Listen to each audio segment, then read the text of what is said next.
जय श्री कृष्णा। कैसे हैं आप लोग फ्रेंड्स। आज की चर्चा जो होने वाली है वो सूर्यदेव से संबंधित होने वाली है। सूर्यदेव 14 मई को अपना राशि परिवर्तन करने जा रहे हैं। राशि परिवर्तन करके चले जाएंगे ये आपके पराक्रम भाव में।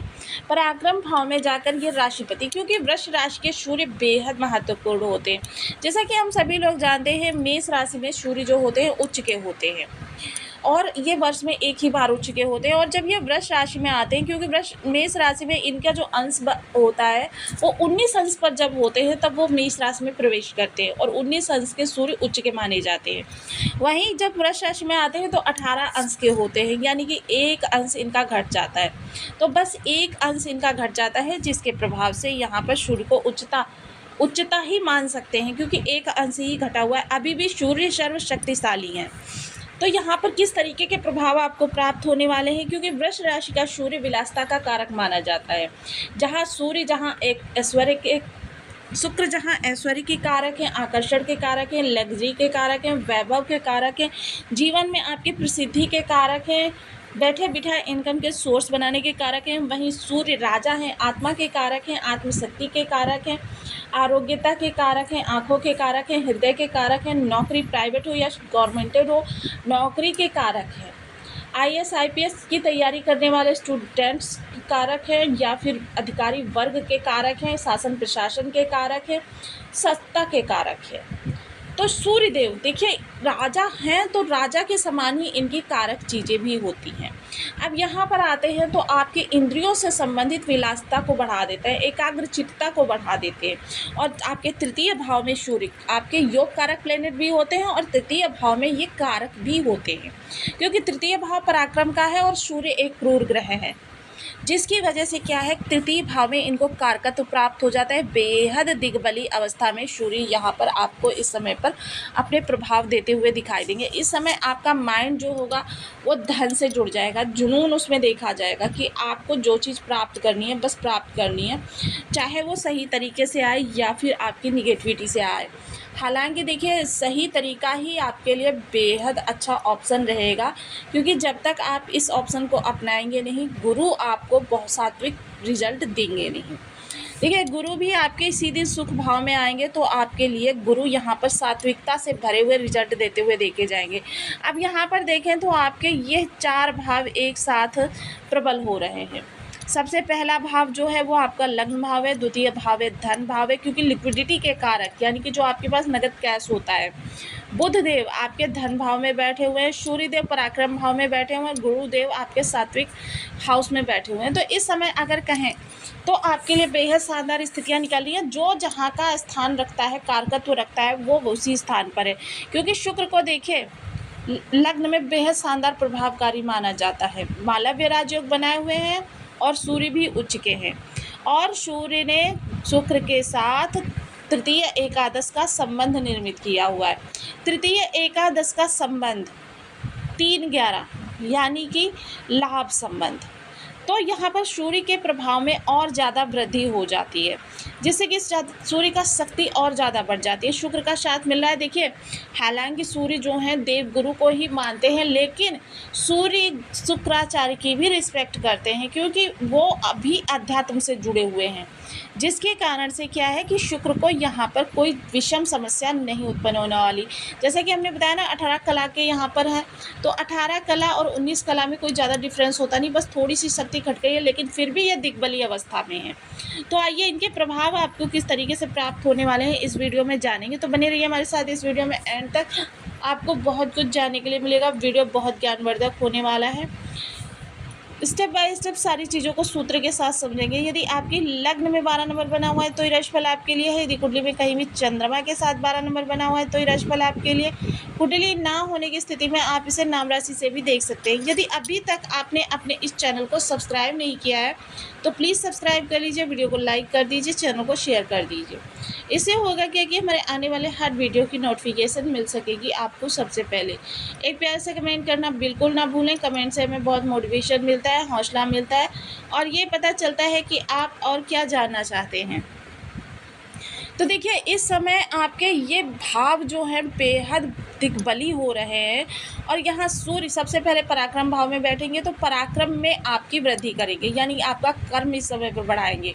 आप बेहद ज़्यादा मेहनतकश व्यक्ति होने वाले हैं और आपको आपकी एबिलिटी के अनुसार क्या होता है कि कभी कभी ऐसा होता है कि आपको ऐसे ऐसे कार्य सौंप दिए जाते हैं कि जो आपकी ना तो योग्यता के अनुसार होते हैं और ना ही आपकी पर्सनैलिटी के अनुसार। तो क्या होता है आपको उस जगह से इरिटेशन होने लगती है कि भाई मैं ऐसी जगह काम क्यों करूं जहां की मेरी योग्यता का कोई महत्व नहीं होता। ऐसी स्थितियों को आपसे दूर करेंगे। जितनी भी ऐसी विषम स्थितियां बनी हुई हैं उनको बिल्कुल आपसे अलग कर देंगे सूर्यदेव राजा है, राजा के समान आपके कार्यों को इस समय बनाने वाले हैं। कर्म संबंधी जितनी भी समस्याएं थी उनका निवारण करते हुए देखे जाएंगे। जो भी व्यक्ति सेवा में हैं, नौकरी कर रहे हैं या फिर गवर्नमेंटेड जॉब कर रहे हैं, उनको किसी प्रकार के अधिकारी वर्ग द्वारा प्रताड़ित किया जा रहा था, उपेक्षा की जा रही थी, तो इस समय अब आपको आपके अनुकूल सारी चीज़ें प्राप्त होती हुई दिखाई देंगी। अब यहाँ पर देखिए छोटे भाई बहनों के जीवन में किसी प्रकार की समस्या बनी हुई थी या फिर कोई भी पर्सनल, प्रोफेशनल या फिर कैरियर को लेकर समस्या आपकी सब दूर होती हुई दिखाई देंगी। छोटे भाई बहन इस अवधि के दौरान काफ़ी ज़्यादा प्रसन्नचित्त रहने वाले हैं। चर्चा करें आपके निर्णय की तो निर्णय भी आपके बहुत अच्छे, बेहद सटीक, सकारात्मक होने वाले हैं, बेहद गंभीरता से, क्योंकि राजा है। देखिए राजा की युक्ति जो लगती है ना, वो हर चीज़ को चारों ओर से एक क्षण में ही, एक दृष्टि में ही भांप लेती है और उसी के अनुसार अपना निर्णय देती है। तो ये निर्णय आपके लिए बेहद महत्वपूर्ण रहने वाले हैं। इस दौरान कोई इन्वेस्टमेंट करना चाहते हैं उसके लिए उपयुक्त समय है। चर्चा करें अगर आपके इस दौरान जॉब से जुड़े हुए जो आपके सहयोगी या कार्य का क्रेडिट दूसरे ले जाते हैं, देखिए जिनके सूर्य कमज़ोर होते हैं उनके साथ ये स्थितियां रहती हैं कि अधिकारी वर्ग उनसे चाहे वो कितना भी अच्छा कार्य कर ले, अपना 110% भी दे दे, फिर भी अधिकारी वर्ग जो होता है उनसे थोड़ा कटा कटा रहता है, उनसे उपेक्षित रहते हैं वो। इसके अतिरिक्त अधिकारी वर्ग उनके कार्यों में मीन मेंग निकालता है, उनको कभी प्रमोशन नहीं उपलब्ध होने देता है या फिर किसी इस प्रकार की स्थिति। कर्म क्षेत्र पर उनका माहौल कुछ इस तरीके से त्रस्त रहता है कि उनके कार्य का क्रेडिट दूसरे ले जाते हैं, दूसरे उनके कार्य से प्रमोशन प्राप्त करते चले जाते हैं, लेकिन वो जहाँ थे वहीं यथावत रह जाते हैं। किंतु जिन लोगों के शूर सामान्य भी होते हैं उनको कर्म स्थान पर कोई इस प्रकार की समस्या नहीं होती है। जिनके कमज़ोर होते हैं क्या होता है, वो बार बार जॉब बदलने के लिए बाध्य होते रहते हैं, उनको जॉब में स्थायित्व तो नहीं आता है, स्टेबिलिटी नहीं आती है। लेकिन सूर्य सामान्य भी हैं तो भी आपको स्टेबिलिटी मिल जाएगी और आपका चाहे प्राइवेट जॉब आप क्यों ना कर रहे हों, आपको एक स्टेबिलिटी मिल जाती है, सिक्योरिटी मिल जाती है लाइफ की आपके। अब देखिए सूर्य एकमात्र ऐसे ग्रह हैं कि ये जहाँ पर बैठते हैं वहाँ पर इनका प्रभाव कम होता है, किंतु जहाँ पर दृष्टि डालते हैं वहाँ पर इनका प्रभाव बहुत ज़्यादा होता है। तो सूर्य का प्रभाव इस समय अष्टम, आपके क्षमा करें, नवम भाव पर भी देखा जाएगा। नवम भाव बेहद महत्वपूर्ण भाव होता है, ये आपके भाग्य को दिखाता है। अब किसी भी ज्योतिषी के पास आप चले जाइए, उससे पूछिए कि सबसे महत्वपूर्ण भाव कौन सा है, मैं उसी भाव को जगाना चाहता हूँ, या फिर मतलब उस भाव से संबंधित मुझे कुछ डिटेल चाहिए, तो तुरंत वो बिना सोचे आंख बंद करके आपको जवाब दे देगा।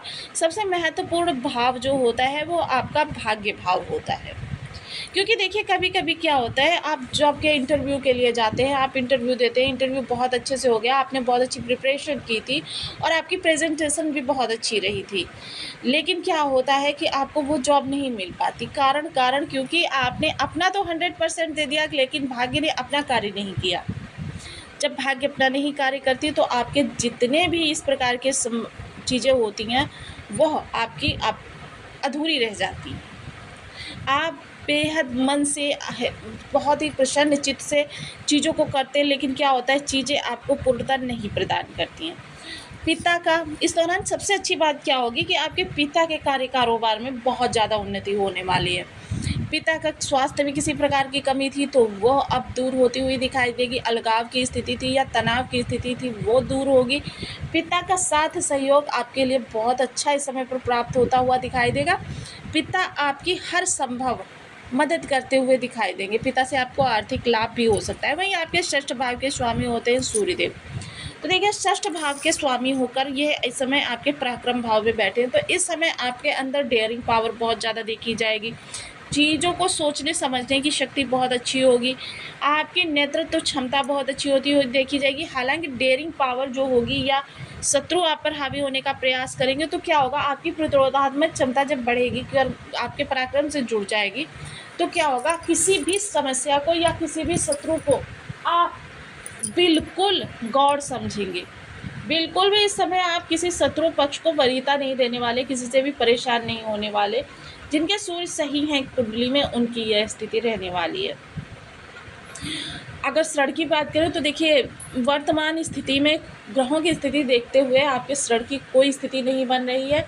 आप देना चाहें तो दे सकते हैं। हालांकि मंगल का प्रभाव यहाँ पर देखा जाएगा थोड़ा सा, क्योंकि मंगल अभी राशि परिवर्तन करते हुए चले आ रहे हैं।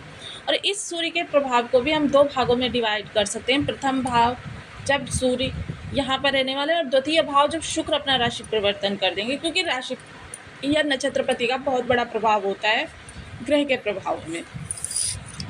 तो देखिए, बहुत से लोगों के बर्थ चार्ट में सूर्य जो होते हैं वो निगेटिव बैठे होते हैं, और नहीं भी होते हैं तो क्या होता है, हमारी दिनचर्या कुछ ऐसी है जिसके प्रभाव से सूर्य को हम निगेटिव कर देते हैं। तो आपको करना क्या है, इसके लिए कुछ विशेष उपाय करने हैं। ओम गृणी सूर्याय नमः इस बीज मंत्र का आपको 1 माला, 2 माला, 5 माला, 7 माला, 11 माला का जप नियमित अपनी सुविधा अनुसार करना है।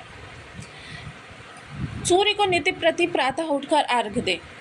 अर्घ्य देने की विधि वही है, देखिए, तांबे के पात्र में जल लें और जल में लाल पुष्प डालें, अक्षत डालें 8 दाने, गुड़ डालें, और उसके साथ ही देखिए 12 दाने लाल मिर्च के डाल सकते हैं। ओम गृणी सूर्याय नमः का जाप करते हुए सूर्य को अर्घ प्रदान करें। बहुत से लोग क्या करते हैं कि अर्घ तो देते हैं, लेकिन कभी 5 बजे दे देंगे, कभी 6 बजे दे देंगे, कभी 7 बजे देंगे। तो ये सूर्य के अर्घ देने का विधान नहीं है। सूर्य को जब भी अर्घ दिया जाता है एक पर्टिकुलर समय पर दिया जाता है, यानी 5 बजे दे रहे हैं तो 5 ही बजे देना है। लेकिन देखिए क्या होता है, इसमें 10 मिनट तक का इधर उधर गैपिंग मिल जाती है, यानी 5 बजने में 10 मिनट कम भी हो सकते हैं, 5 बजने तक 10 मिनट पर भी आप जल दे सकते हैं। लेकिन इससे ज़्यादा घंटे 2-2 घंटे का अंतर नहीं होना चाहिए। तो आपको वीडियो कैसी लगी मुझे कमेंट बॉक्स में ज़रूर बताएं। चैनल पर न्यू हैं तो प्लीज़ वीडियो को लाइक, शेयर, चैनल को सब्सक्राइब करना बिल्कुल ना भूलें। मिलते हैं नेक्स्ट वीडियो में।